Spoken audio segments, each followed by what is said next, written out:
And we're live. Welcome to the first episode of Real Well Radio. Here is David Guido. How you doing? We are, going to have a welcome to Dave Guido. Everybody knows the goofball, the, kissy face and all that stuff. I don't know if anybody really knows the super hyper-focused workaholic Dave Guido like I do.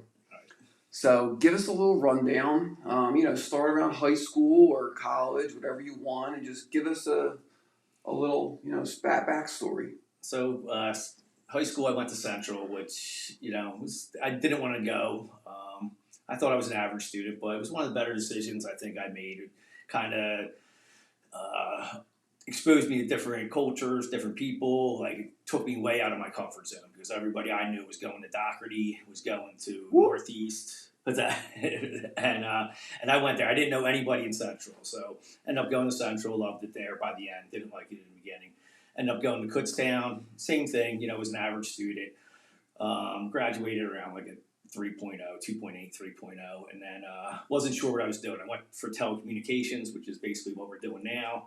I thought it'd be fun because of sports, but when I graduated, I didn't realize that you're going to be working on the weekends. And as everyone knows, I like to go out and have a couple beverages, meet people. So I kind of switched that. I had a kind of double major in business. So I went over to Smith Barney, started there, and I got my Series 7, which is basically sell stocks and bonds, and which I loved. The one thing I didn't love about it was you're tied to the desk all day.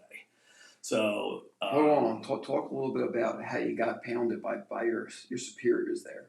Pound? What do you mean? Like, talk down to that. Yeah. So I was like the youngest one there. So I used to have to call over to New York to put in bond trades. And New York was real; they didn't care. So I mean, definitely, I would doubt it goes on today. But I get cursed at, yelled at, called every kind of name, dumb, stupid.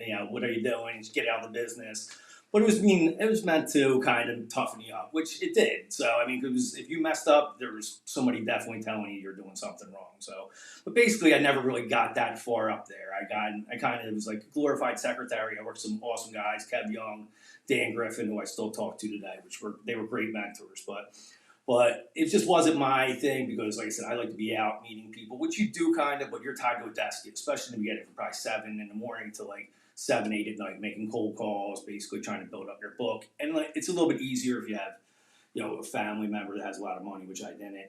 So, and anyway, Brian Dolphin brought me over to mortgages, which was AmeriQuest at the time, which, the option arm. You're the guy. He's the guy. 228 with a 3-year prepay, which that was my first job out, doing mortgages. So we were selling, for those who don't know, Brendan Corey, a few other people from the neighborhood went over there. So we were selling, 228 arm with a 3-year prepay, which basically meant, with a high margin, which basically meant your arm was adjusting. And we were selling that with 5 points. But I never knew any better. I never worked at a mortgage company, but it was a good sales experience.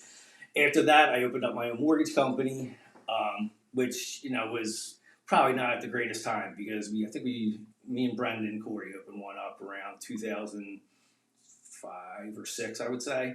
And that was right about when the market crashed. So we kind of did that for a couple of years. We're successful, and then everything crashed. We went over to Gateway because we had to be under an umbrella that did FHA because we never got our FHA license. So we did that for a while, kind of struggled through. That was probably one of the toughest times, of my life because not only that, everything crashed. I had a bunch of investment properties.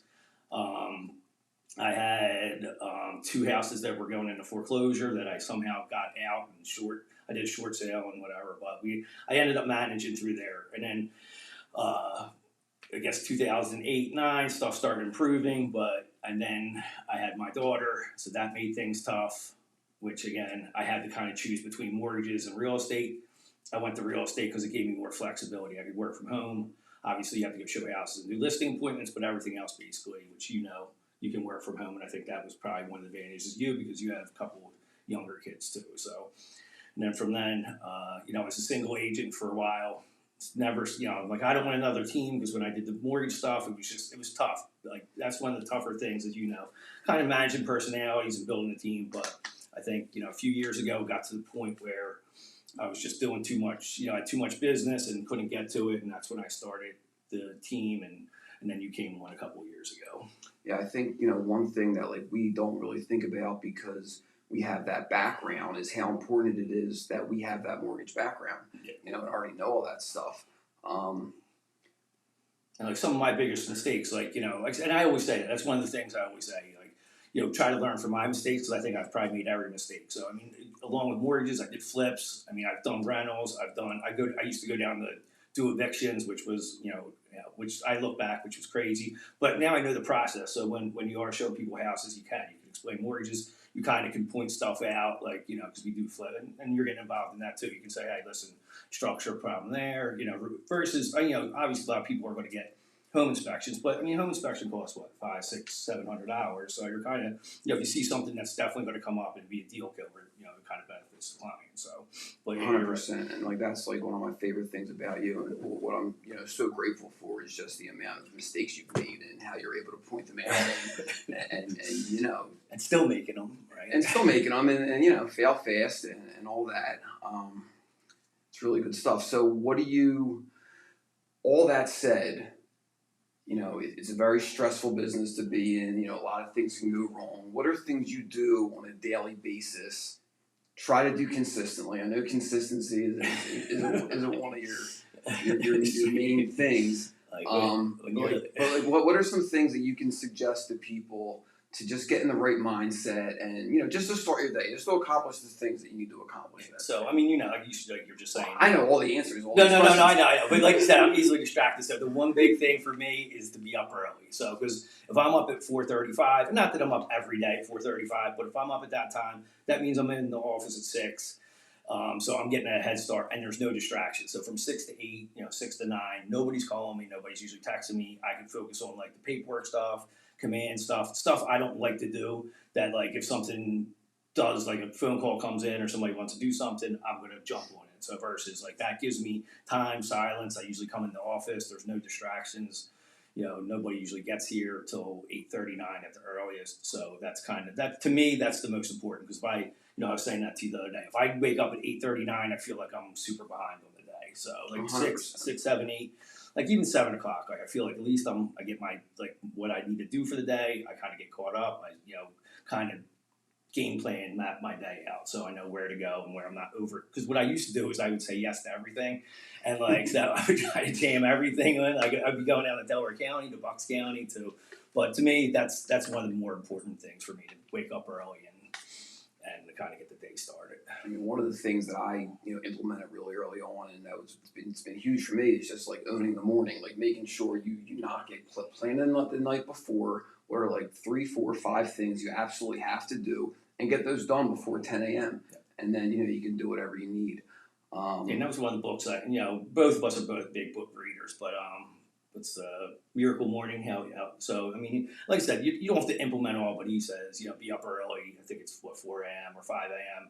and you're going to meditate, you're going to journal, you're going to exercise, you're going to do a couple other things. But like to me, like you don't have to do all that every day. I don't think, but it definitely helps. It kind of clears your mind versus waking up and all of a sudden you have like 10 texts and 2 voicemails at 9 o'clock. You're kind of ahead of everybody if you're up at 6, 7. Is there anything that you do or you would suggest doing midday or at night just to start to wind down or to do a reset? Because we get thrown curveballs. Yeah.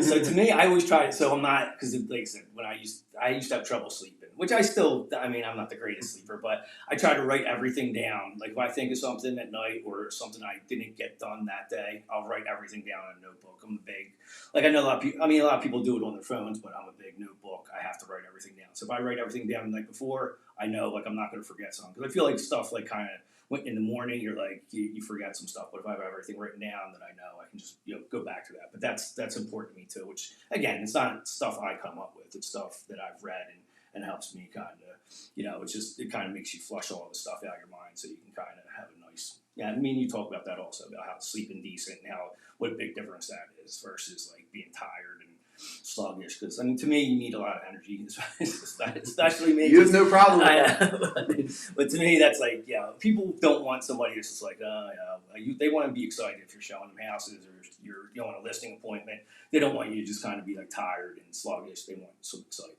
So Yeah, in our business, we're kind of waking up, unemployed every day. We got to find business and continue to, meet those relationship requirements that we have. I know it's been a while, since you were new, but thinking back, like what is one piece or multiple pieces of advice that you would give an agent starting out today? Yeah, I mean, like I said, for this job especially, I mean, do what you love. Like, again, and we always have these conversations. I know, but like I said, I think if you don't like the cold call, I mean, you're going to have to get on the phone. You're going to have to call. But to me, do something you love, and that goes back to what Jason Abrams said. Kind of like if you love golfing, go golf, but make sure you're getting 1, 2, 3 leads golfing. If you like, how you do, you go to the gym. Make sure you're talking to people at the gym. I like going out to the bars.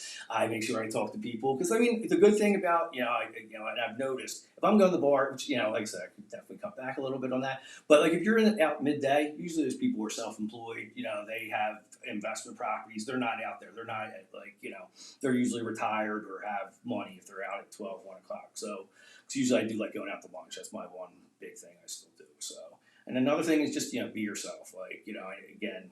We always talk about this, but just make sure people know you're a realtor, but you don't have to do all just sold. People want to see a real person, they want to see what you're doing, and they want to see kind of everybody has their flaws, so you don't have to be perfect on Facebook or social media.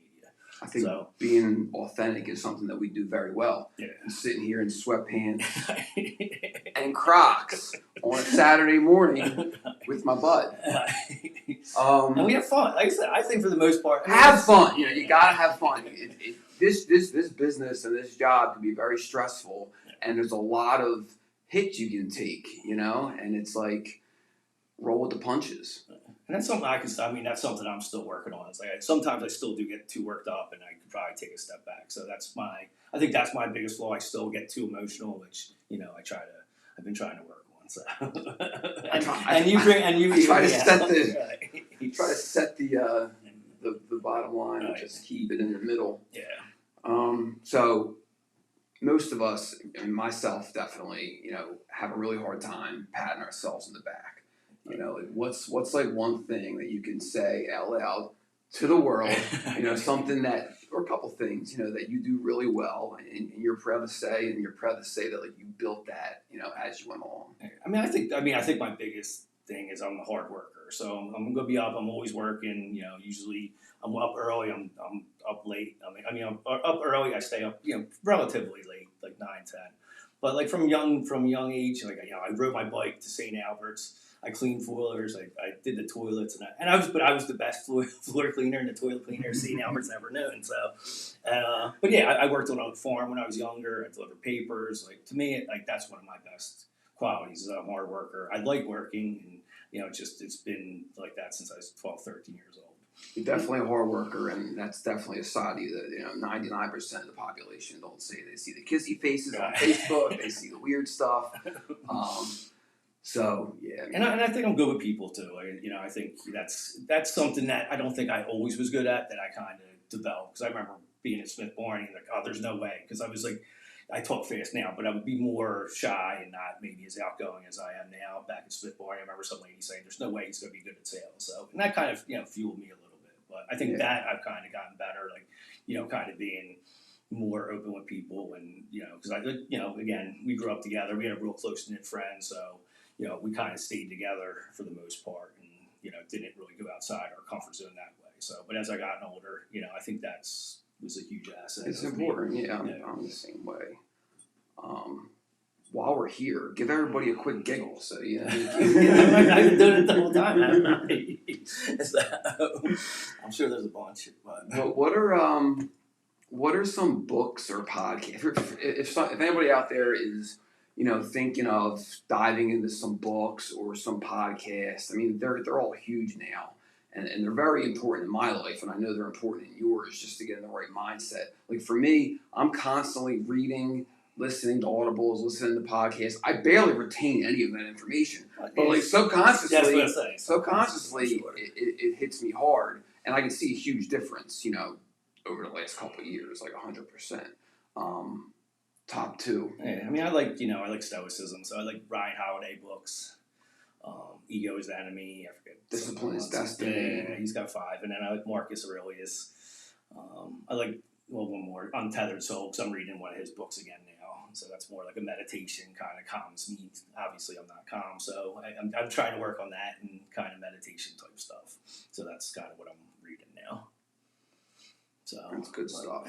But like I said, I think I was looking back. I was telling when I think I read like 74 audibles since 2020, and then whatever amount of hardback. So it's definitely helps me kind of focus. Like I said, I think worst case subconsciously you put it in on the car. You might not get everything, but at least you're getting some of the stuff. And it's always usually positive stuff too. So yeah, I figure there's enough negative stuff out there with news and all that stuff. So I try to ingest as much positive stuff as possible. I had 2 books from the top of my head that I wanted to mention, but I'm totally blanking on the names. What's the Habit book?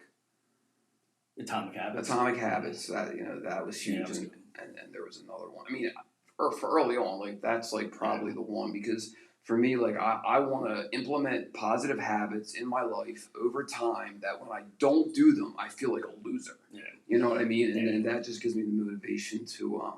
Yeah, I think that's where we're definitely the same. Like once you say, like you were saying on the first one, like once you kind of put something in your head, you definitely want to complete it. So if you have that kind of mindset, definitely. And so another one, Simon Sinek, Why book. I forget what the exactly name, but that one's also a good one on why you're doing something. Just not, it shouldn't all be about money. It should be about when I first started, it was about my daughter. Like because it was just me and her, was build a better life for me and her to make life easier on her. So. Is that called the Big Why, or is that different? No, not the Power Why, but right. But we'll have to look that one up. But anything else you wanted to cover? I think that's it. All right. Well, in conclusion, we're going to do something fun. We're going to ask the Guido if he could have one superpower from any comic book or movie or whatever. What would it be? So I obviously gave me a little heads up on that, so I had to look it up. So I didn't want to do flight or invisibility, so I'm doing power of manipulation. Yeah. So which is like luck, mind. So to me that reminds me of mindset. So there's a couple characters in DC and Marvel that have it. So Domino and Kane and somebody else. So I've never heard of any of those fellas. The one's a girl, but oh. To be politically correct. But, all right, well, then we'll wrap it up. This will be the conclusion of the first episode of Real Well Radio. If you like it, subscribe, share it, talk to your friends about it. I'm sure he'll be sending it to everybody in text messages, bragging about he had the most views on anybody who's ever been on. All right, talk to you soon. Thank you. Thank you.